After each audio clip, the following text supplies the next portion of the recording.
Welcome back to the show, everyone. So great to have you here on another episode. And today I've got a special guest, and we're going to be talking about this idea of high turnover in workplaces and really the hidden price of high turnover, what leaders are overlooking, and how that's impacting their businesses, their organizations, and more importantly, what you can do about it. So, we're going to give you some practical steps to overcome that. And I've got a special guest who is a licensed psychotherapist. She's a speaker. She's a corporate culture strategist. She is the owner of One Accord Consulting, and she's passionate about empowering leaders, healing workplaces, and transforming cultures. Maisie Alicea, welcome to the show. Thank you, Jeremy. Thank you for having me. It's a pleasure to be here with you today. I'm excited about our conversation today. I am as well. I think this is a great topic, a very relevant and important topic for leaders. Um, I'm passionate about culture and leadership, and I think all too often leaders are missing things that are right under their nose. And I think this is one of those things when it comes to turnover and creating those workspaces that bring out the best in people and um, and prevent things like turnover and a revolving door. So we're going to dive into that some more. We're going to talk about the work you do and really what you're seeing on this topic and what you've experienced, and more importantly, again, some solutions, some strategies to help leaders. But first, I wanted to introduce you to our audience and really get a sense of your background because you have been in HR, Hmm. uh, counseling, therapy, licensed Yeah. marriage and family therapist, psychotherapist. You're doing this consulting and the coaching. Give us a sense of your journey going back, and then how you've come to where you are today. Yeah, it's awesome. Thank you for asking that. It's important to kind of share how I got here, right? I went through a very difficult time in my life several years back, and I had a really great job and in finance, and through that difficult transition in my life, I decided to go back to school, and I ended up with a business degree and psychology degree. So I did two majors at Palm Beach Atlantic University, which is a great experience. Then I decided to do my master's in counseling. And what I recognized was that I really enjoy the human interaction, the human needs of people in both the workplace and personal. And once I graduated, I really enjoyed the therapy side of it, but I kind of missed, I was an HR director for many years, and I kind of missed that side too. So I decided to kind of explore, how do I combine these two things, right? That I'm still passionate about what I'm doing, because that's really important to me, that I love what I do.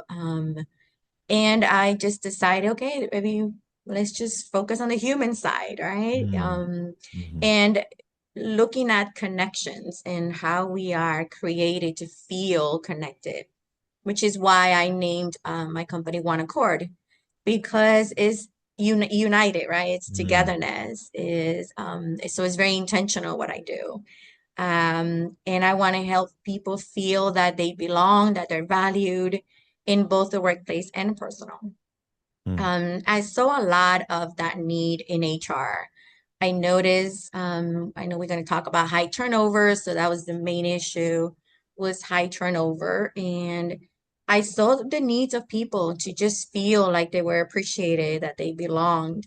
And that's why I decided to combine these two worlds, and just excited now to help companies and leaders to that are overwhelmed by either Mm. stressful team dynamics, high turnover, just the overall stress of what they do, and really help their teams come together and thrive in the company. Excellent. I love that. I love all of that and how you tied that into, like you said, togetherness and unity Mhm. and feeling seen, valued. appreciated part of something, that, and we'll get into this more, but I think those are the things of leadership that don't necessarily cost, Hmm. right? A lot, but they are so often Exactly. overlooked. And it's always Yes. been a little bit baffling to me when I see or hear, and probably you as well, when people feel the Hmm. opposite of all those things, right? When they don't Yeah. feel seen, they don't feel appreciated, they don't feel part of something, and it's tough Right. to hear that because those are things leaders can control. And so, yeah, we'll dive into that some more, but I want to affirm that what you're doing. Thank And I you. love the tie in too, because you have the counseling, the therapy experience and knowledge that you can really apply in that, corporate setting, which I think is Yeah. powerful. Yeah. I think we forget that we're humans when we at work, Yeah. right? And we are created for connection. This is just how Yep. we are built, and we need that sense of belonging. We need to know that we matter, that we make a difference, and that doesn't exclude the workplace. It's everywhere we Right. go. Absolutely. 100%. I wanted to step back real quick on your comment about college because I was a little remiss in saying, obviously, that's where we initially met when I was on the Yeah, yeah. staff and director at the campus there. So that's such a cool connection. I always love to see the evolution of the students who came back, to where you are now. And like, because, when you come in, and we saw this so much because we were an adult ed, evening program, working professional program, that it is a challenge to go back and do Mhm. all of that when you're juggling work, family, life, uh, Yes. obligations, and to see so many come through the door and say, I've got this goal. I want to do this degree. This is why. Because we always wanted to know why, right? Like, why are you doing this? Because it Hmm. mattered. Like, what's your goal? And then to go on to the next step into the graduate program and see that through. I wonder if you could just talk a little bit about that because I love to talk about goals, and Hmm. everybody's got goals, but not everyone has the the drive and the follow through and the action to go along with those Hmm. goals, right? To like say, hey, I'm going to follow through. I'm going to do these things to get to that goal. Talk about that experience of going back to school. And I know you let me on a secret before we started recording, said you love school and you would just go to school all the time, which I think is crazy. I mean, I've been to a lot of school, but I don't want to do that all the time. But that being said, I know it was still hard. Can you just talk about that journey and Yeah. how you got through it, how you stayed the course and saw it all the way through? Just talk a little bit about that. Yeah. So first, let's just start with the fact that I never thought I would go back to school. Okay. That was not in my plan at all. Um, I was in therapy at the time, and I just started therapy. And my therapist just kind of suggested, have you ever thought about going back to school? What are your goals for the future? Mm, Because really, my goal in life in general was just to heal. I wanted to heal mm, from past traumas, toxic relationship dynamics, and I really just wanted to heal. And I didn't know how that was going to happen. So, when she recommended that I went back to school, it was an interesting concept for me. So I really thought about it. It took me a year to decide if I was going to do it or not. Because I had two teenagers at home and trying to figure all that out, and single mom. So it was really hard for me to mm. navigate all of that. Um, and then I decided a year later to just go for it. Um, I didn't know even what degree I wanted at the time. So Yeah. when I went to register, they didn't have a psychology degree yet. It Right. was organizational management. Hmm. And I said, okay, I'll just start with that. And once I went to register, then I was informed that the psychology degree had just started. And I'm like, okay, so I didn't know which one to do. So I just started with both. And Yeah.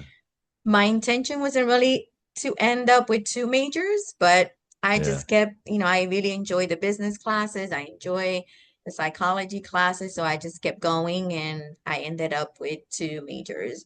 That was really difficult because, again, I was still navigating parenting two teenage boys that required a lot of my attention as a single mom. Um, and I wanted to be an example to them.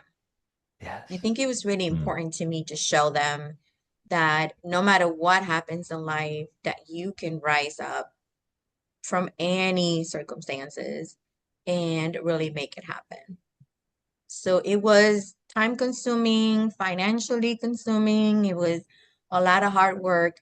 But I think what really kept me going was the community I found in my in the university. mm, It was a sense of I really felt like I belonged, like I fit in, like I had people that supported me from the staff, from the professors in our cohort. So it was very mm. helpful to me to stay on track. Once I finished my undergrad, I thought of pausing for a little bit. And then I knew if I did, I probably wouldn't have gone back. So I decided to go for my master's. And I wasn't sure if I was going to go for mental health or marriage and family. But then I realized I got a job as an HR director once I finished my undergrad.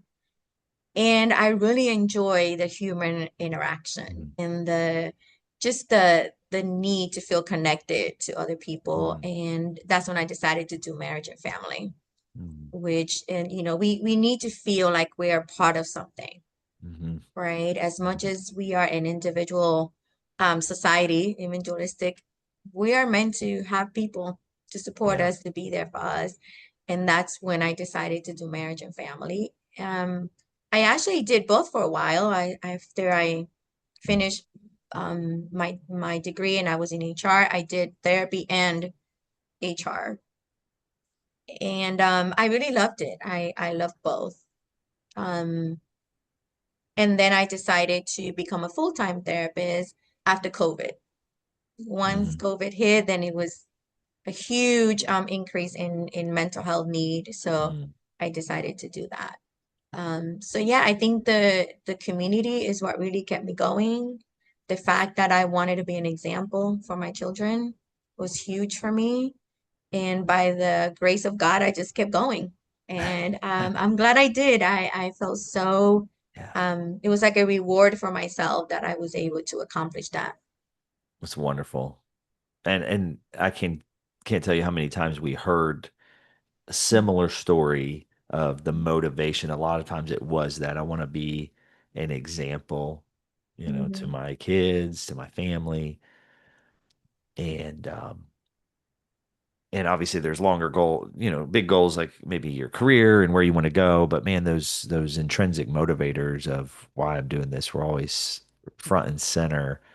And I know it's fulfilling to be able to pursue that and actually see it through and see it to completion because it's not easy. Hmm.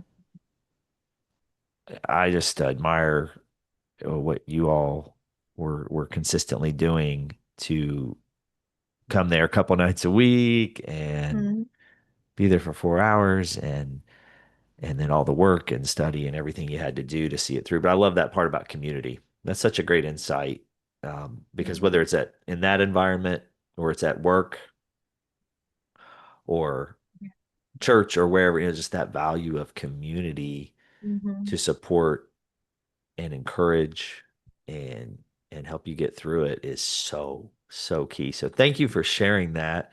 It's gratifying again to be a little part of that journey with you, at being Awesome. part of that team there to see you come through the program, both programs, and where you are today. It's just awesome. It's just awesome. So Mhm. let's talk now then about how you brought all that together to where you are Mhm. today. Now, you've got, the therapy experience, and I know you still do, I believe, still do therapy, Mhm. right? Yes. Yeah. But then you've got this side of helping workplaces and how can you come in to help leaders and teams find healing probably, right? I mean, Mhm. there's time, Yeah. we need that healing. And we were going to talk really about this idea of turnover. When we think of turnover, obviously it's people leaving for various reasons, and there's costs associated with that. But you would say that the price is actually bigger than just those hiring costs, right? What would be, um, I guess, the real costs in your view, Yeah. financially and Mhm. culturally, when Yeah. people are consistently leaving an organization? Mhm. Yeah. So yeah, we have the basic cost that we all think about, right? How expensive it is to hire someone, to train someone, to have to manage, the cost of all that. But also it's important to understand that there's a lot more that happens kind of behind the scenes where then people that are left, the employees that stay, are then overwhelmed by either picking up the responsibilities of others while you hire someone else. But it causes some uncertainty for them. Then they start questioning, why are people leaving? Right? Am I safe here? Should I stay? Hmm. Right? And then they start questioning that themselves. Um, then the leaders get confused sometimes as to what's really happening. Then they're worried about, is someone else going to leave next? But what's going on with them? But sometimes that can just be kind of brushed off a little bit, where okay, it's normal, this would happen. And by the time then the next person is going to leave, they've kind of decided that already, right? So we kind of missed being able to maybe keep someone else in the process because we're not really looking at the whole picture, Hmm. right? And that can cost a lot because the way I see it is, and the way I notice that in an HR field is, if your employees don't feel safe, if they're not happy and they don't feel appreciated, then they're not going to perform at their best, right?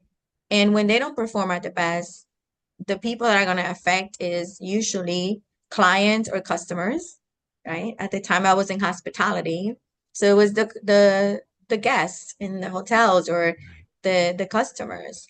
And then if your customers are not satisfied, then that impacts the bottom line, Hmm.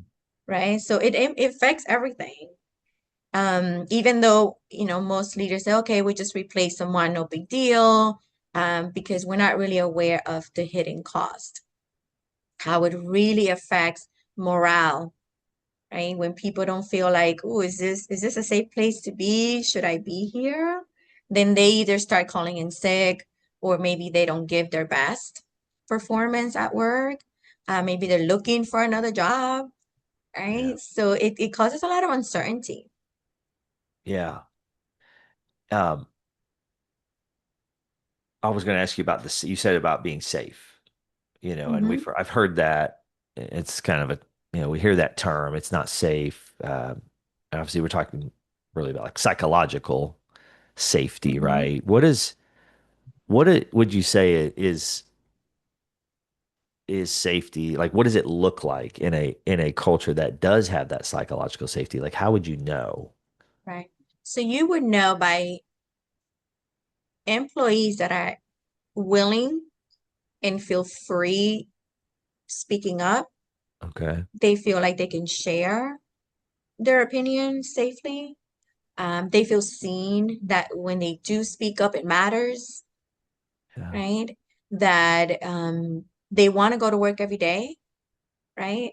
And are excited about what they're contributing to the organization, Hmm.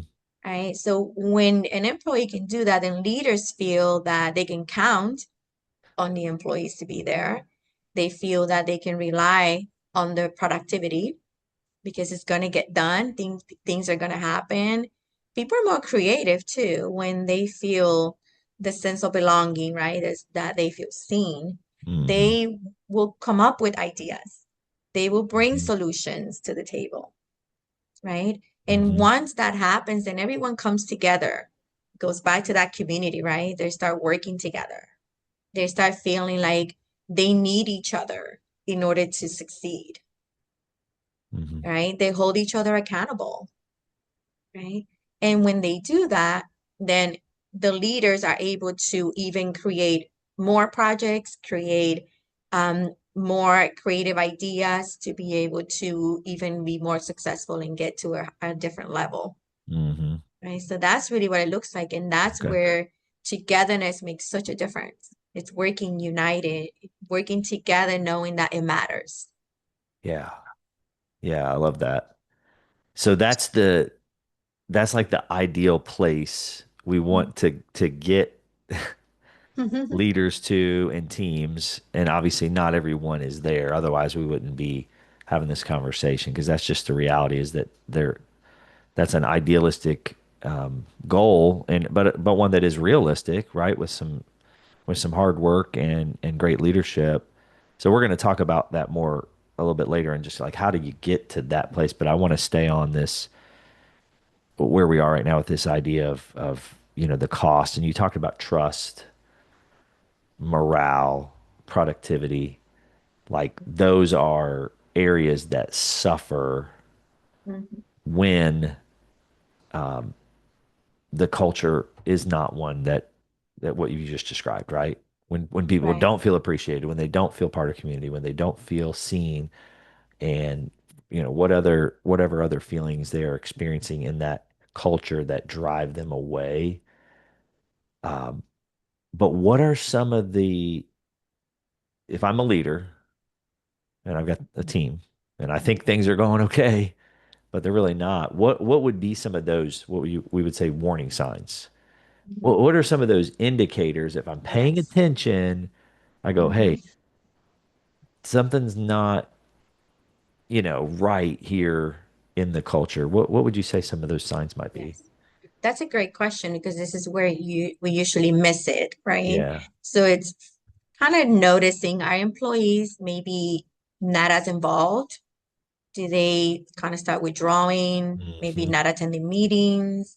Um, like I mentioned earlier, calling in sick, missing work a lot, even not being as motivated or enthusiastic. If you notice that someone used to be very happy and just, Yeah. very engaged, and then they start kind of withdrawing. Yes. Not speaking up is a big one. When they are just not, they don't want to share anything, or even if you ask them, hey, how's everything going? Or they just don't want to share. Mm. And those are some of the signs that we usually miss. Mm. So that really comes down to, again, awareness, right? Like if I'm the leader, Right. I have to be aware of what is Mhm. happening around me. I have to have, a certain level of emotional intelligence to Mhm. recognize those Exactly. patterns, right? I mean, because those are observable things. Like if I know team members are a certain way and have exhibited certain positive behaviors and like you said engagement I think is key. I love that the withdrawal. I think that is a big one because I've Mhm. observed that too. um they you really just need to be paying attention, right? I'm just thinking this through, like it seems obvious, but Yeah. it's not always, is it? Mhm. Like to a leader. Sometimes leaders are more, and it's not, I don't think it's intentional. I Yeah. think leaders are just so consumed themselves by the Right. stress of meeting deadlines and, meeting goals, achieving, the quota for the quarter or the year, Yeah. and they're very focused on that. Mm. Um, so it leaves little time and effort to pay attention to the smaller things, right? Yeah. So like you said, the awareness, kind of being intentional about, let me really notice how my team is doing. But that also takes getting to know them because if you don't take the time to get to know your employees and see how they're really, what their personality is, Yep. what work style they have, what they need, then you're going to miss that Yeah. easier. Right. What motivates them? Mhm. You know, what gets them excited? Just, what are those things? Yeah, that I guess connect Right. with them emotionally. Would Mhm. you say that is because engaging in those conversations for a leader might be uncomfortable to find those I things out, you know? Oh yeah, I think so. It's not the norm, right? Yeah. It's not something that is encouraged in the workplace. We're usually told to kind of leave home, at home and work at work. But they're interchangeable. There is no way of leaving one out or the other. But it's okay to be curious in a very casual way. So we don't have to go in too deep, but Right. just getting to know our employees' needs in even in the workplace, right? Do you have all the tools you need? Do you have all the materials you need? Do you feel like this environment is fitting to you, Mm. right? Would you prefer to be working in this and or that, right? It's Hmm. being, I like the word curiosity Yeah. because it really keeps us more alert as to Yes. finding more. And then people feel heard when you ask them questions, when you're curious, Yes. right? And it's that part where you feel like you really belong because someone is interested enough to ask you questions Hmm. and not just Absolutely. assume that everyone is the same or that everyone's going to perform at the same level. But when you're able to do that, you really get the best out of people. Mm. And people are going to perform at their very best. Absolutely. So that's the reward of that. Right. Which is hmm what every leader is after, right? Like the hmm goal, hey, I want to get the best out of my people. But to your point, I think there's so many other things that are consuming them. They are hmm focused on lots of things, right? Running a business and hmm organization that they overlook the people side, the connecting and it can be uncomfortable for some of just, hmm going more on that personal level of just like, hey, let me get to know my team, but it is absolutely something they can do and control. But sticking on that for a minute, just this still on this idea of the warning signs and maybe even the hmm blind spots, thinking of leadership styles or hmm behaviors. Yeah. Would you would you say there are certain behaviors of a leader that hmm would predispose or predict more Yeah. turnover? Yeah. I think the main one that I noticed is micromanaging. Okay. If a leader is micromanaging everything, Yeah. Yeah. employees don't feel the freedom to be creative, to come up with their own solutions, with having an input in Yeah. how things get done. But it then also reflects on the leaders' own struggles, right? Yeah. What's going on with them that they feel they have to micromanage. They have to be, and I say that I'm very careful because we sometimes blame the leaders a lot for doing things wrong, but the reality is they have their own things going on, Correct. right? That's a They're great also point. humans. They're Yep. also stressed. So that's why I work mostly with leaders because it starts with understanding where's your need and what do you also need to then be able to be aware, to be curious, to be more in tune with your employees. Mm. So micromanaging, I think it's the main one, but it's also like you mentioned earlier, sometimes we're afraid to ask questions, to even get close to someone, Yeah. right? There's a fear Yes. there of am I invading their privacy or but that's why it's important to start very casual. It's just more, even in the workplace, that shows the employees that they matter to you, Yep. right? That So true. they need you, Hmm. right? And when you as a leader can show someone that they're needed, they're gonna be they're gonna be able to be loyal to you, Hmm. right? And I don't know if you've heard, but most research shows that most employees do not leave companies. Hmm. They leave culture, the leaders, Yep. the environment, Yep. because they don't feel seen, they don't feel heard, they don't feel like they matter, like they're important, right? Yes. So once you're able to really get that piece of connection, of meaning, of sense of belonging, everything changes. Yeah. Yeah. The culture changes, the outcome is completely different when you're able to focus on that part. Yes. Yes. Absolutely. There's so many great points in there, and you're right. I've seen that time and again. The turnover, the departures are often related to the culture, to the environment, Hmm. and it's unfortunate. And oftentimes it ends up driving away the great people, great performers, right? People who you like we don't want to lose and they're leaving because like I can't be part of this culture. And I think your point about the leader is really good. It's funny you said that. I was sitting there thinking about recognizing that a leader is human too, right? Because we do Hmm. put it on leader. I mean, Yes. Maxwell says, John Maxwell always says everything rises and falls on leadership. That's like one of his, Hmm. famous quotes. And I Yeah. agree, but they are human too. But when you're a leader, the responsibility is disproportionate just by design. I mean, it's just the way it is. It's because you are Hmm. responsible, but you are a person. And I remember writing a blog post years ago. I have to see if I still have it somewhere. It was called Leaders Are Human Too. It was like this idea Hmm. of what you just said. Yes. It's like we got to recognize that those outward behaviors that they might be demonstrating, which are not desirable from a leader, where they're missing things, they're not treating people well, you know, they're not observing what's happening around them, whatever that might be, could be a manifestation of something going on with them Hmm. that no Yeah. one's talking to them, right? Hey, how are you? Exactly. Yeah. Right? So I say that's where you really can come in to help Yeah. them. Yeah. So I give you the an example of when I was in HR. When I started in this company, there was a lot of turnover. Okay. Um, just the culture was very distant, Hmm. disconnected. You would think you would want to start with the employees, right? But instead, once I came in, I started working with the leaders, but I started getting to know them first, Yeah. right? Okay, so what is your position require?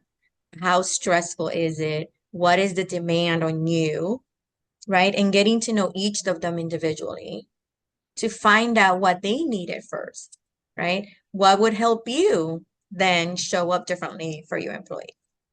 Right? Mm, Once we mm, were able to do that, obviously we did some trainings on emotional intelligence.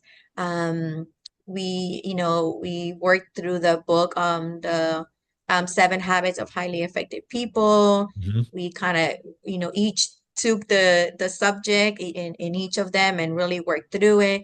We empowered the leaders first, mm, right? So once we were able to do that, and then there was a sense of community there too. There was about 10 leaders that were very kind of on their own, very different departments. So I'm busy here, I don't have time yep. for you, and this and that. Silo. Yep. Exactly. Yep. But then we started working together, even doing like team buildings and things like that to get Mm, everyone to work together.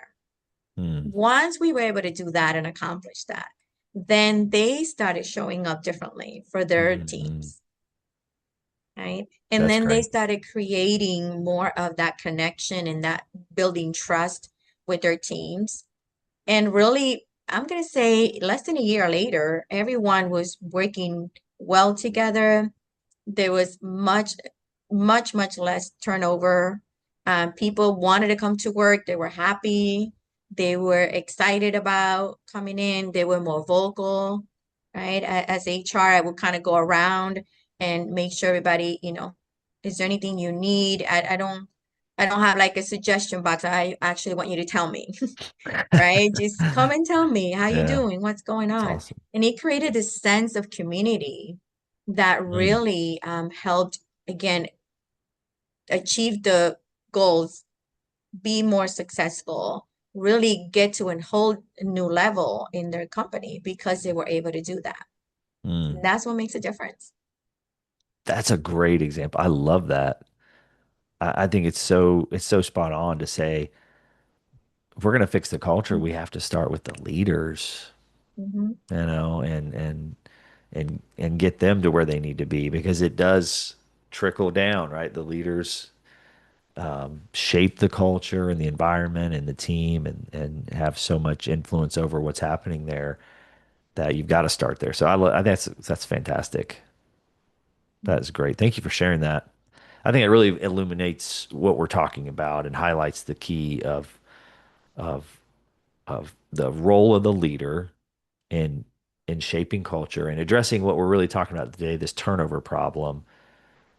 And how can leaders take some steps? I mean, that's where we are at this point. Is okay, you've highlighted some things, but really, what would you say leaders could start doing to take practical steps to address this problem of maybe a revolving door or high turnover that Yeah. is happening that they don't know why and they got to figure out how to stop it.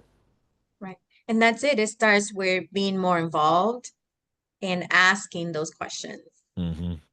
to their team members. Hey, what do you think is going on? Mm. What do you think would be helpful? Right? Kind of bringing them in and say you are a part of the solution as well, right? Because our team members are the ones that really know the problem, that Yeah. really could come up with ways of some solutions that would really be helpful. So it's really being Mhm. able to open that door of communication and saying, hey, you can help me. You can be involved in this, and really opening up that door of communication so that Yeah. now people start feeling like, oh, what I say matters. And then you can start building that trust, right? If you don't communicate openly, if you don't really um ask questions to really understand Hmm. someone, then you're not going to be able to get to any type of solution. Hmm. Right. So that's really where it starts, where you can start by saying, hey, I'm going to be more involved with my team. I'm going to ask my team questions. I'm going to see how they view the situation, maybe some solutions that they can come up with. And then we all brainstorm together to really come up with this Hmm. together. Again, that goes back to community and working together and united. Hmm. So I agree completely with that. My question would be, Mhm, let's say that the culture of the team, the company, the organization, pick your environment, but where there's a team of people and a leader, and the culture is not what you just described, right? Like there's not an openness, there's not transparency, mhm, there's not safety, the psychological safety to have that open dialogue. I think you would agree it would be hard to just flip the switch. Like if the leader just came and said, "All right, I want to hear from you guys." mhm. You know what I mean? I'm going to probably going, "Well, what am I going to say?" What's going Because on? you didn't want to hear from me last week. So, Right. how do we? You want to get there, but I think you would agree, and you can tell me if you don't. But Yeah. Mhm. it's definitely a process, right? I mean, this is going Right. to take time. So I guess what would be Yes. just thinking through like how do you get there and maybe some incremental steps because I would say there's probably not a lot of trust, Right. right? It's a And great they're going to question be because it, skeptical is where I'm going. It's yes. like, hey, I'm skeptical. Yes. What's going on here? That's what I'm Yeah. So getting it at. starts with ownership. So Yeah. it's important for the leader to say, hey, I know we haven't done this in the past. Yeah. Or, hey, I know sometimes we're just, too busy to even ask questions or care. But I want to see if maybe we can start doing this differently. Mm, Right. So it really takes a lot of ownership and really holding yourself accountable mm, to say, I want to do it differently. And as leaders, maybe you're the only leader that is doing that. Maybe you're the first one to do it, right? And when people start seeing your team changing and your team producing better, then other people are going to want to do it, right? So, and when I do couples therapy, that's exactly what we do, right? Is mm. one of the partner has to start. So Yeah. somebody has to break the pattern, right? Somebody has to say, this is not working. This is not really being helpful. So let's do it differently. So it takes really, first step, I think, is really owning that Mm, there is a problem here. This mm, is not working for us, right? And then being able to say, okay, now that I know that there's a problem, then I need to question to see what really the problem is. Because as a leader, I might think I know the problem, but my employees, my team might see it very differently, right? yeah. So it's then Yeah. helping, okay, together, let's figure out the problem. So then we can come to a solution. right? You Yep. can't solve a problem that you haven't clearly defined, Right. right? Yeah. So I think those are two main steps that Mm. really help get the ball rolling and really get starting on changing the dynamic. Because you're right, there's going to Mhm. be some maybe hesitation, Yeah. right? And some people might be a little hesitant, like, why are you asking me now? So Right. it's important to own that and say, yeah, you're right. We really haven't done this in the past. Mm. We're just kind of stuck in this and we don't know what to do about it. Maybe you can help us understand this better. Mm. That's good. It's right on, spot on. Um, the leader taking ownership and going first, right? Saying, "Hey, this is on me. Where we are, obviously everyone's contributing in various ways, but the leader, again, everything rises and falls on leadership, and just in going out there and being a little bit vulnerable, right? Again, Hmm. that the vulnerable Yes. word, those things that leaders are scared of is Hmm. vulnerability, being Yes. authentic. Will they, what will they think of me if I Hmm. admit that I don't have it all together? I feel like that's Yeah. where a lot of leaders Yeah. Yeah. are Hmm. because they've been put in this position where they're supposed to know what Right. to do, to be in charge, to be in control, but to sometimes just say, "Hey, I messed up. My bad. Hey, let's fix it. Let's Yeah. work together." And just to be vulnerable is not natural to No, many no. But leaders. I love the word that you use, being authentic, Hmm. because is if you're not able to be authentic, you're not going to be consistent in what you do. Yeah. It has to be something that, so being able to say, this is the way that I want to show up for my team. This is how I want to be more curious and interact with my team in a way that you can maintain that, right? Hmm. And your employees, your team will appreciate that, right? People Yeah. like authenticity. People like saying, oh, he's not perfect. Oh, I didn't, that's great to Yeah. know, Yeah. right? So it shows that human, we go back to that human side, Yeah. that we really need to feel like we're flawed human being who can really relate and work together. That's huge. So I'm glad you used that word Mm. because that's really important for Mm. leaders to figure out how to be authentic and being able to be open and honest about that. Yes. And you said it. If you can't be authentic, you won't be consistent. Mhm. Right. Because you're It's great. pretending to do It's great. something that you're not going to be able to maintain because it's Yeah. not who you are. Mm. That's Mhm. good. That's a great one right there. Great takeaway. Man, this is so good. Um, what else? Any other, I mean, I know we've hit those key steps, but just thinking through retention, leadership style, leadership behaviors, anything else come to mind that leaders Mhm. can start focusing on to help with this problem that you haven't already mentioned? Yeah, I believe the problem solving part is really important when Okay. it comes to working together. So there's always going to be challenges. Hmm. And if once leaders can be authentic, can ask questions, can really build that trust, it's important to invite people Mm. to problem solve with them Mm. because there's always going to be a challenge. And I think sometimes we are afraid by challenges, we are uncomfortable with challenges, but it is part of life, especially in the workplace, right? Yep. So if we instead welcome that and say, okay, we will have challenges, how do we work together to problem solve when there are challenges, Mhm. Yeah. right? And Yeah. that really then starts solidifying in the team dynamics to really know that whenever something happens, we're going to work together. We're going to be able to manage whatever comes up Hmm. and really get to the other side of it by finding solutions. I think it's also a very important part. That's good.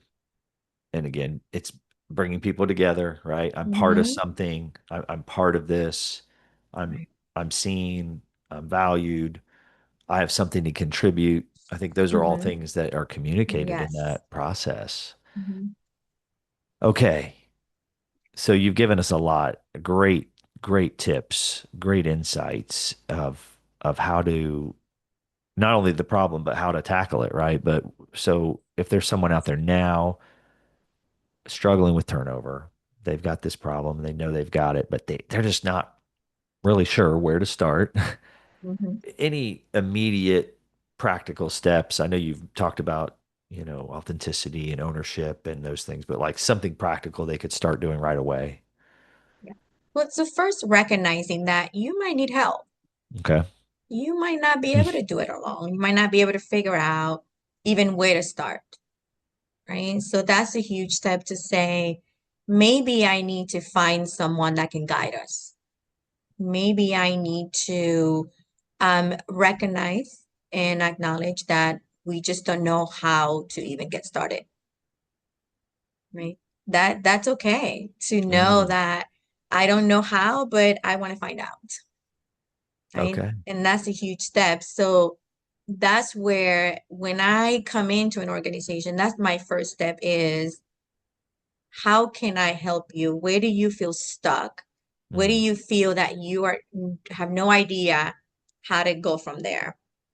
Right? Because there might be things that the organization is doing really well. There might be some things that the leaders are doing well at. So I don't want to assume that everything is wrong, right? I go into, okay, well, let's really find out where do you get stuck? Where do you feel like there is no way to keep going or start? And then once we identify that, then I can help guide and work through that.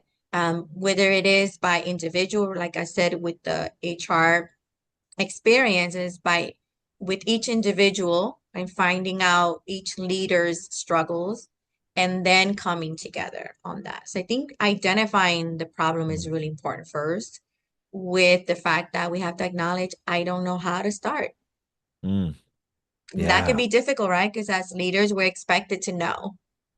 Yes. Exactly. That's what I was going to say is getting to that place oftentimes is a challenge for leaders, right? Because to your Hmm. point, hey, I'm supposed to have this figured out. You know, I need to fix it. It's my problem. But to your point, it's something you might need help with. Hmm. And Yes. you don't go it alone. You get the support you need to help you maybe see what you're not seeing too. Because man, Right. sometimes we're just so close to Hmm. everything that we don't have Right. a good vision of really what's happening. Mhm. So I think It that's a takes great sometimes point. someone from the outside to Yeah. really look at the whole picture Right. and be able to clearly see a lot more than we do when we are in it. Absolutely. Yep. Bringing the fresh eyes, fresh perspective. So obviously you do that with One Accord Consulting. Can you talk a little bit about connecting with you, learning about your services, your resources, and how people can best do that? Yes. The first thing I do is I like to just have a phone consultation with the leaders, with the company to corporation to really again identify, how can I help you? What do you think are some things that you need? So then I can personalize what the program should look like. Right? Well, on my website, it's one dash accord dash consulting.com. There's a contact me form where you can just fill out a brief summary of what you need so that I can share exactly how I can help you individually. So it's not a one size fits all. It's all depending on your specific needs as a leader. Mhm. And then I come in and help you, whether it is kind of assessing first what's going on, whether it's weekly kind of meetings to really get to the bottom of it, and then start doing some trainings. And really, like I said at the beginning, it's important to just identify first what it is, so then we can learn how do we come together, right? So that's kind of the first step.